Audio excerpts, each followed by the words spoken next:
I thought I would put this list together for those of you who are sci-fi curious and don't know where to start, or for those of you who love sci-fi and maybe these are some that you haven't read yet and you might enjoy.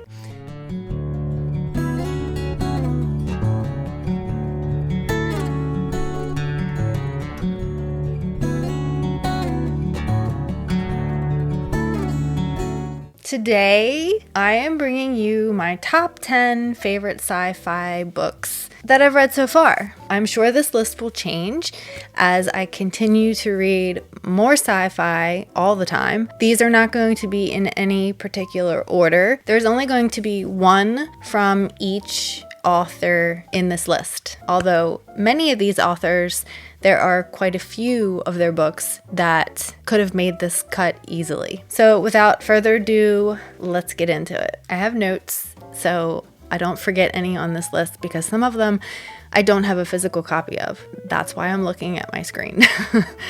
Okay, the very first one on this list is The Sparrow by Mary Doria Russell. This is a first contact story, but it is also a very character-driven tale of this journey that a group of friends undertake after they receive, or the world receives, a broadcast signal from another planet. The thing that really drew me into this book was the heavy character focus and the fact that one of the characters, the main character, is a Jesuit priest. His name is Emilio, and he is also a linguist. And so I found that the commingling or the conglomeration of religion and language very intriguing. I thought it was great the way she uses language as like a symbol of community and culture and the importance of language in finding common ground. The fact that these aliens, a lot of our language revolves around symbolism and things that we know and correlate with objects. And so being an alien culture, maybe a lot of those things ended up being very different. And so I thought it was intriguing the way she handled this. Definitely celebrates the value of communication and it celebrates differences, but it also speaks to differences in cultures, but also like class systems. So even this alien culture had different classes, the elite who ruled, and then like the peasants who tilled in the fields and created things and sold them. This is a really, really great book. I absolutely loved it. I read this many years ago and it still qualifies to be on the top 10 of my sci-fi list. So if that tells you anything, I highly recommend this book. It is fantastic. The next book I don't have a physical copy of, but that is The Martian by Andy Weir. And I'm sure that many of you are very familiar with this because of the highly popular film with Matt Damon. And I think that the film does a really great job of expressing the humor and the adventure within this story. It was really well done. I think I've watched that movie like 40 times. I think the book does it just a little bit better. It really like offers you a deeper introspective look into this main character's personality and his humor and what it takes to beat the odds, to have that perseverance, to continue on and to do it with a smile on your face, even in the midst of chaos. And the odds are stacked against him, let's be honest. He's on Mars. It's a very long journey between Earth and Mars. But he still manages to put a smile on his face and to be funny and sarcastic. So I loved it. And the book does have some technical jargon, but it is very easy to overlook.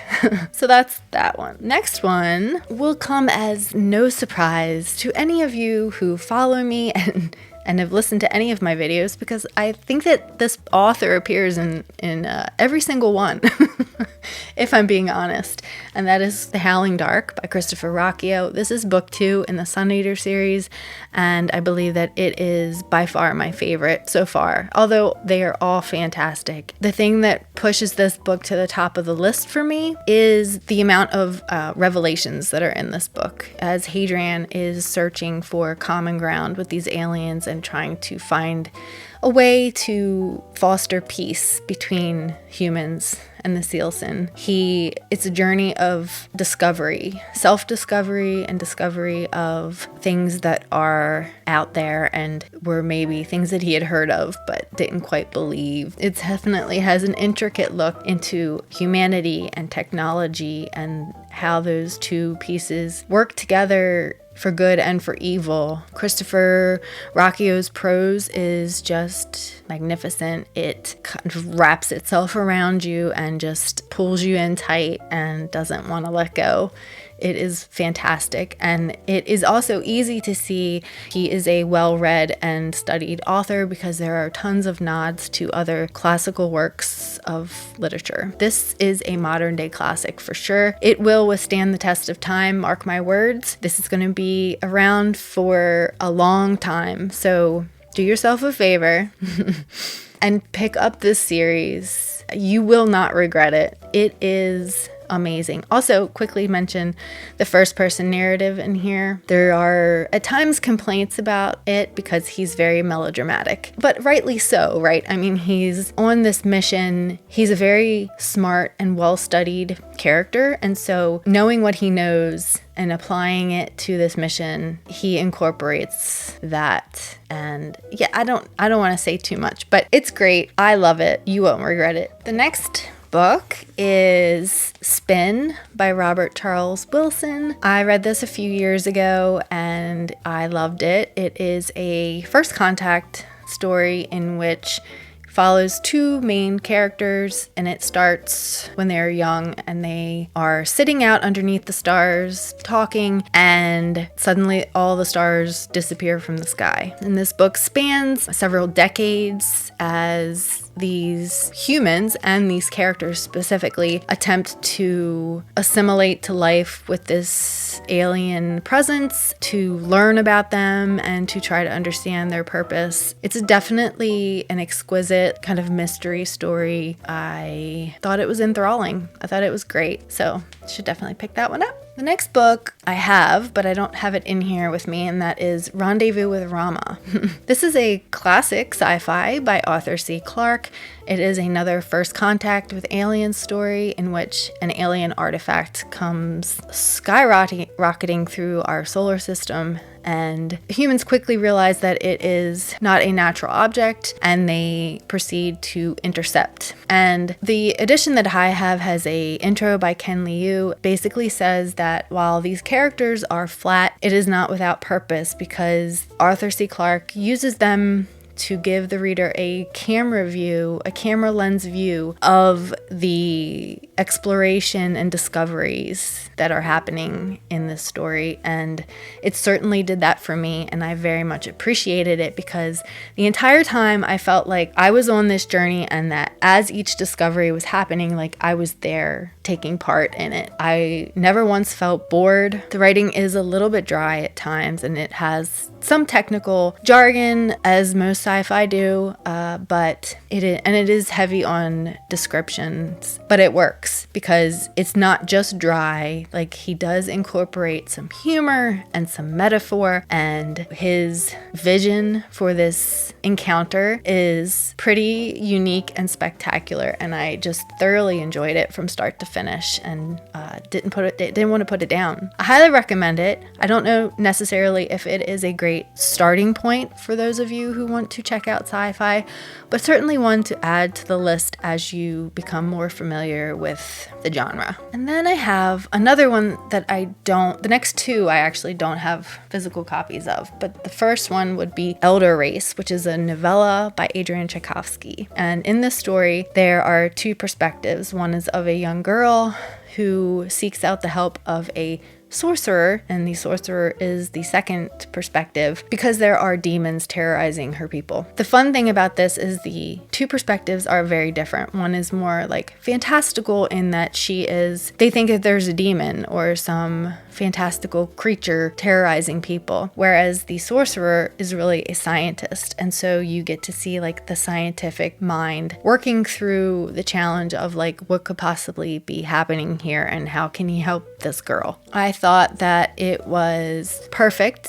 Like he is able to incorporate just the right amount of world building, character development, and plot all within this short little novella I think I read in like 2 or 3 sittings. Also believe it is on Kindle Unlimited, so go check it out. It was really, really fun. And the next one I want to talk about is Blind Sight by Peter Watts. Oh, this book is great. So this is another one that I would not necessarily recommend to newer sci-fi readers because it is, again, a little dry because it is a more classic novel. It is about a group who goes to investigate a signal received from like an asteroid. And the fun thing about it is this motley crew of characters that goes on this mission. So you have a linguist with multiple personality disorder, a warrior vampire, and a biologist who is part machine.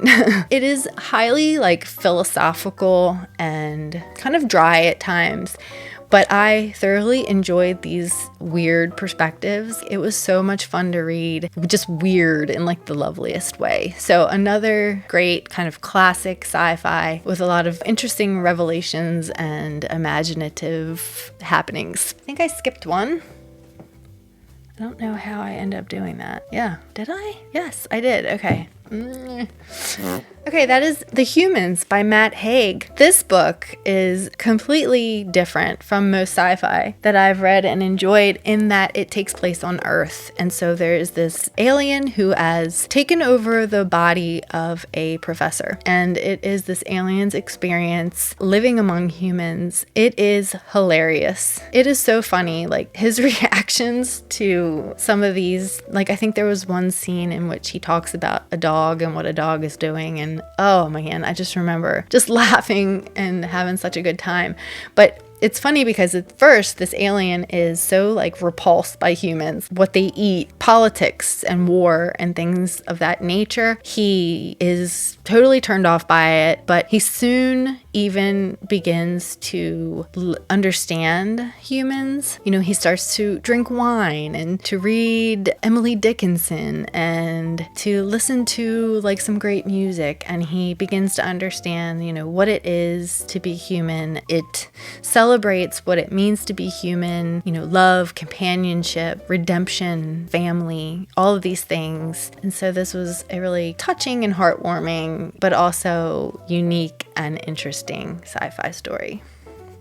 The next book I have is Jurassic Park. I'm sure you've all seen this movie. Who hasn't? It's a classic, and it's a classic for a reason, because as a kid, I know that I was intrigued by dinosaurs and dreamt or wished that I could see them myself in person. Knowing that, like, this book does all of that, but even better. For some reason, somehow, I think that, you know, your imagination can do wonders. Like, it can do so much more than something that they can put on the TV screen ever could. I think that really just emulates the awe-inspiring feeling, that overwhelming feeling that you would get when seeing a dinosaur. This book does that. Like, it does that even better than the movie did. It explores life and humanity and humans' tendency to want to play God. It also examines the boundaries of science, and it contemplates the consciousness of scientists who are willing to do such things. It has to have a toll, right? I mean, there has to be a price to be paid for messing with life, and I highly recommend this, as well as Michael Crichton's other books, like The Andromeda Strain. Sphere, I think, is another Michael Crichton book. So all, you know, his books are good. At times they are dry, but good. Okay, then I have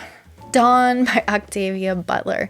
So in this book, Lilith wakes up in this kind of sterile white room and just doesn't remember how she got there or really anything. She is brought food by an alien, if I remember correctly. This is her tale, trying to remember what happened, trying to figure out what's going on, because she is not the only human aboard this spaceship. I think this is very bleak, disturbing in many ways, and it takes a look at the fact that humans don't have the best track record with interacting with each other and with the planet. It says, what if? What if aliens who were more advanced than us saw what was happening and decided to intervene? And so that's kind of at the heart of this story. Octavia Butler is a fantastic author. She really touches upon some heavy topics. And last but not least, this is my honorable mention. This is Pines by Blake Crouch. And I'm putting this on this list as an honorable mention because it is almost hard to say where this book fits in the grand scheme of things, because in the first book it's not very clear that this is sci-fi. You don't really reach that conclusion until book 3. At least I didn't. There's some very weird things happening that this, I think he's a police officer, Secret Service agent. He goes in search of 2 missing federal agents to this little town. Once he's there, he can't leave. And that is the mystery. He's trying to figure out what is happening, and nobody seems to recognize that they're trapped in this town. It's all very mom pop, like,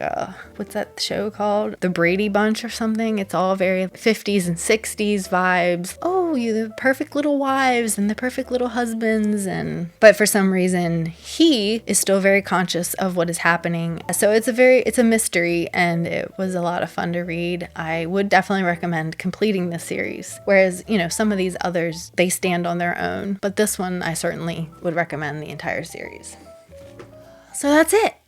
That is my list. Like I said, I think I said it in this video, this list is bound to change. I think it's going to be one that I'm going to have to remake every year or so because I'm constantly reading new sci-fi and loving new sci-fi. I wouldn't want to leave any behind. So what are you reading? Are you reading sci-fi? Have you read sci-fi before? If you have, leave me a recommendation. Tell me, let me know. If you've made it this far, I would love for you to leave the little rocket emoji down in the comments. I really appreciate you guys watching. I'm so glad you're here. I'll see you again soon. And we're back. I'm trying this again for the 3rd time because the audio didn't work the first 2, apparently.